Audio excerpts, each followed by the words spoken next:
Bonjour à toutes et à tous. Je suis très heureux d'avoir l'occasion d'intervenir devant vous à l'occasion de ces assises sur la souveraineté numérique qui me semble concerner un sujet qui est absolument essentiel déjà aujourd'hui, mais qui va prendre une importance encore croissante dans les années à venir.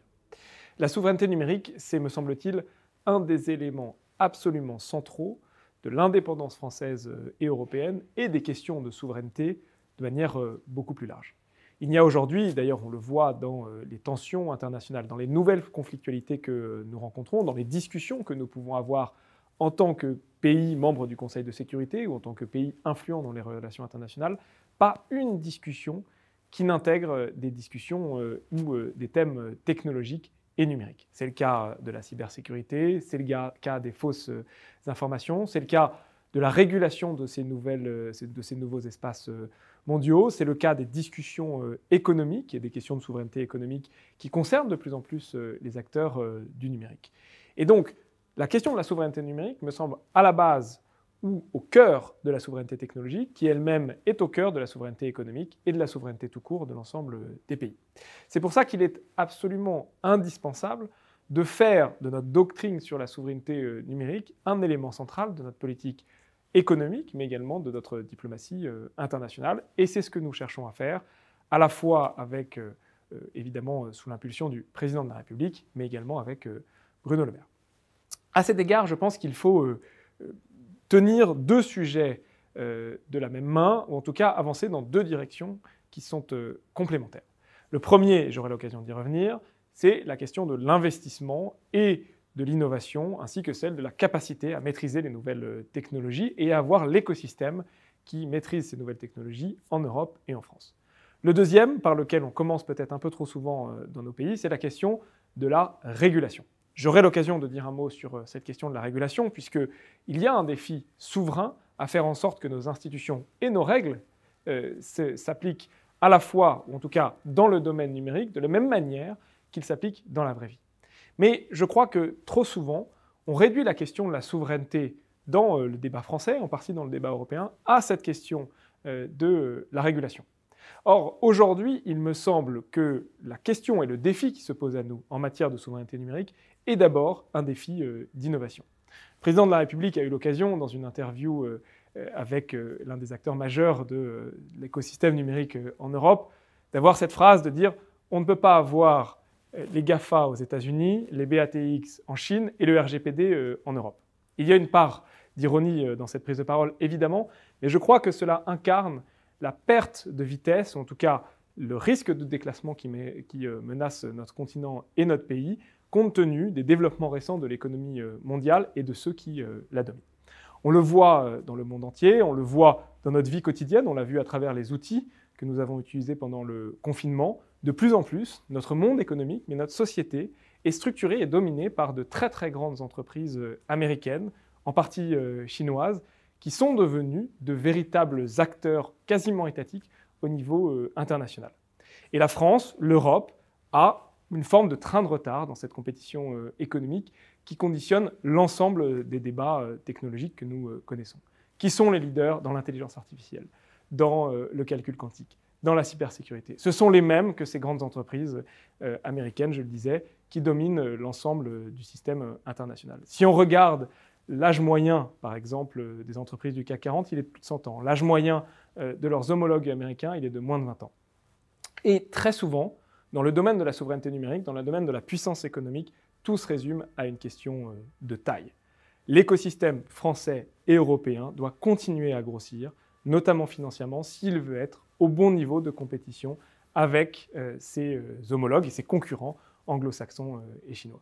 C'est pour ça que le gouvernement met autant d'ardeur et autant d'importance dans le développement de la French Tech, dans le développement de l'écosystème numérique, à travers des réformes fiscales comme la modification de l'impôt sur la fortune, comme l'introduction du prélèvement forfaitaire unique, à travers l'investissement dans un certain nombre de technologies critiques comme l'intelligence artificielle, comme le calcul quantique, comme le numérique en santé, comme le numérique en éducation.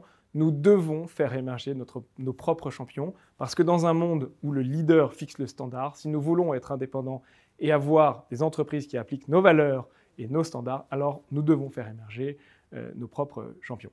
C'est d'ailleurs à cet égard, je pense, une des questions qui se posent à nous. C'est que si nous voulons faire émerger des très grands champions, si nous voulons faire en sorte que beaucoup plus de financements viennent s'investir dans les entreprises françaises pour avoir des startups qui ont été des PME, qui sont des OTI, mais qui doivent devenir demain des très grandes entreprises, alors nous devons être beaucoup plus internationaux. Nous devons réussir à faire ce qu'a réussi à faire dans une certaine manière l'écosystème israélien, c'est-à-dire avoir à la fois un écosystème extrêmement souverain qui met à disposition de la communauté nationale des technologies souveraines, mais sur la base d'un financement qui ne peut être qu'international. Et c'est cette tension, cette contradiction qui n'en est pas vraiment une, entre financements internationaux, entre faire grossir ce volume total de l'écosystème français et des impératifs souverains qu'il faut absolument réussir, qui d'ailleurs peut provoquer, ou en tout cas entraîner un certain nombre de discussions sur l'intérêt de valider ou pas telle ou telle acquisition par des entreprises étrangères. C'est un long débat,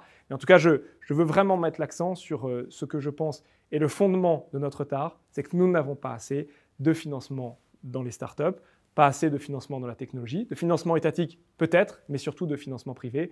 Et c'est le débat qui doit nous animer parce que Facebook, Google, Amazon, Apple ne sont pas nés de financement étatique. Ils ont pu par la suite être financés par des grands contrats, par exemple dans le cloud, mais à l'origine, c'est de l'argent européen, moyen-oriental, asiatique, qui a financé la croissance de ces géants. Et on doit se mettre en capacité, nous aussi, de financer la croissance de nos propres géants. C'est la partie innovation, elle est indispensable. Il y a aussi évidemment la partie régulation, et l'un des défis auxquels nous devons faire face, qui est un des grands sujets de la souveraineté numérique, c'est le fait que nos institutions, nos lois, c'est le cas dans le monde entier, c'est particulièrement le cas en Europe et en France, ont été conçues pour un monde qui n'était pas numérisé. Et que le monde numérique, par la manière dont il fonctionne de manière économique, par ses spécificités techniques, par les difficultés juridiques qu'il crée avec des très très grandes plateformes qui sont souvent sous juridiction américaine et qui accueillent des citoyens du monde entier, font que notre corpus législatif, notre corpus institutionnel a largement été déclassé et qu'il est en partie inadapté à cette nouvelle forme d'économie et ces nouveaux outils qui structurent nos sociétés.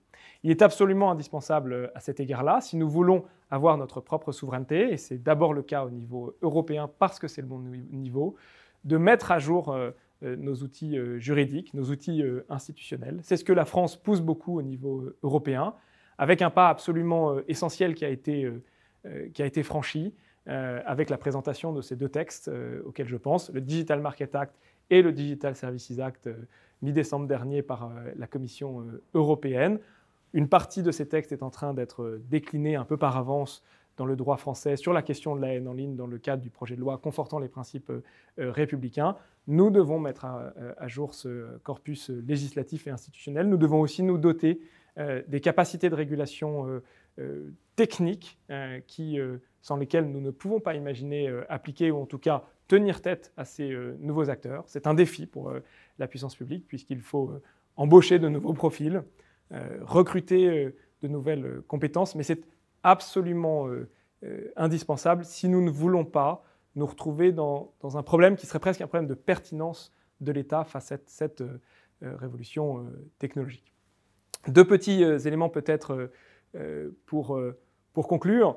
C'est que je crois que la révolution numérique est une révolution d'une violence telle que nos sociétés, nos économies, nos États n'en ont pas connue depuis la révolution de la mécanisation à la fin du 19e et au début du 20e.